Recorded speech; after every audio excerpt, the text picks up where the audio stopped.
Hello, I'm Joel Holloway, and this is Voting Age. Voting is the staple of democracy, and being able to vote is a fundamental right as an American. However, a large majority of the population has no say in government at all. Children over the age of 16 have all the expectations of adults, but with no voice. Kids who work are forced to pay into Social Security with no say in how the fund is managed. And the idea that children are easy to manipulate and immature is the same idea used against African Americans and women up until the 20th century. And poverty among young people exceeds all other age groups, yet the government still spends 10 times more per senior as it does each poor child. This is why the voting age should be lowered to 16. When a teenager gets a job, they are forced to pay into Social Security. Some would think that this is a good idea, that this is benefits, that it allows the teen to prepare for their inevitable retirement. However, that's not exactly true. According to the Social Security Administration, we use your taxes to pay people who are getting benefits right now.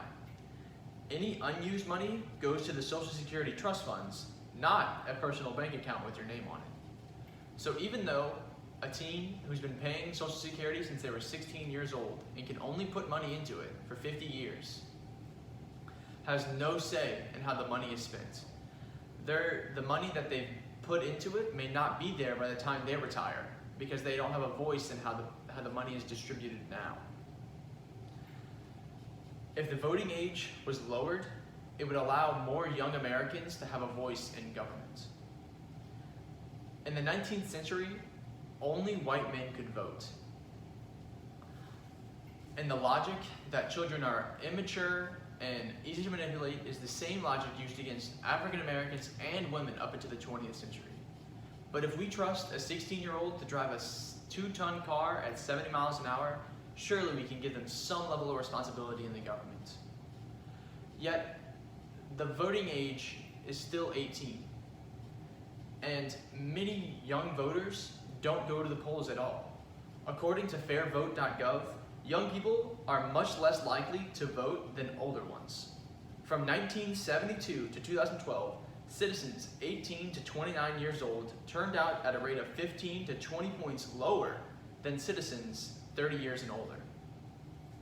This fact shows that if the voting age was lowered, more Americans would be exposed to government at a younger age and would be more willing to participate.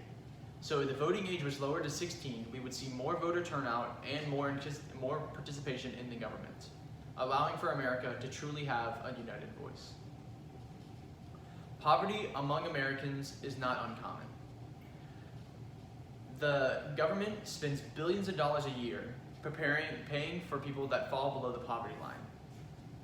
However, according to the Economic Bureau of Economic Research, poverty among young people exceeds all other age groups, but the government spends 10 times more per senior than it does each poor child. This sad fact is true because that teens have no voice in government. They have no party, they're no group. So while a politician is out politicking and looking for votes, they're not going to turn to the issues of younger voters and younger supporters because they don't have a voice. Their 16-year-olds don't have a say. So their attention is going to be turned to the elderly, to other groups, and try to get their vote. So if the voting age was lowered to 16, it would allow more people to have more voice to be heard. It allows for issues for 16-year-olds and teenagers and kids that are still that have issues like environment and other concerns. It would allow them to have a voice and their opinions to be heard. And it would allow more unity in America. If the voting age was lowered to 16, a new voting group would be created and more issues would be resolved. In conclusion, the idea that the voting age should be lowered because it allows more Americans to be involved in government we can put more trust in them because we already provide them with vehicles and other levels of responsibility, but we're finally giving them the say and the voice and the know-how. And then it would create a whole new voting group, allowing more issues to be flourished. Government is only run by those who show up. And so by decreasing the voting age, we'll be increasing the amount of voters and the voice in America. Thank you.